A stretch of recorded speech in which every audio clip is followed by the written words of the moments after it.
can Muslims have boyfriends / girlfriends or date? What are the rules? All right, so see, Islam is a pragmatic religion, right? In a sense that obviously there are certain guidelines to the religion, right? But at the same time, obviously Islam considers everyone's feelings, right? Now, so now it's not practical to assume that there are things in the religion which obviously Islam has, like we mentioned, Islam has guidelines, right? But through those guidelines, if we do follow those guidelines, we'll find success in that way, right?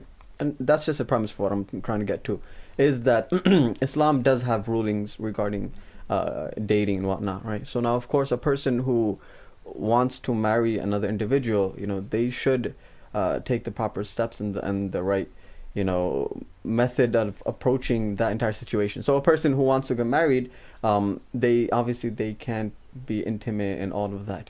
Those, of course, that's for after marriage. In Islam, we believe that a person should save that for after marriage, so that of course it's basically legal according to the Islamic standpoint, right? So it's not permissible to fornicate, or obviously do obviously be intimate and whatnot, right? Aside from that, you want to talk within confinements, it's permissible. Of course, you need to get to know the person before obviously you decide to marry that individual. You know what I mean? So like Minder, Dil Mill, all these apps, like, does that does that work? I mean, they obviously to a certain degree, right? Now, what I've heard, and I could be wrong, right?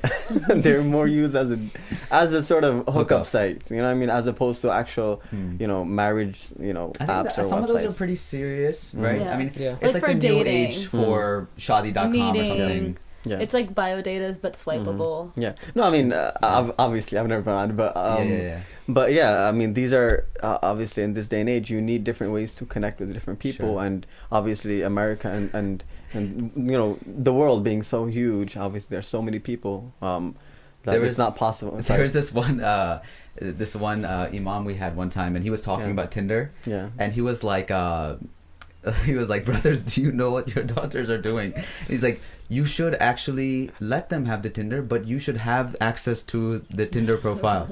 He's like, so you should have the password, and you should be talking on the behalf of the daughters on the Tinder. I was like, I get what you're trying to go after, but like people would freak out.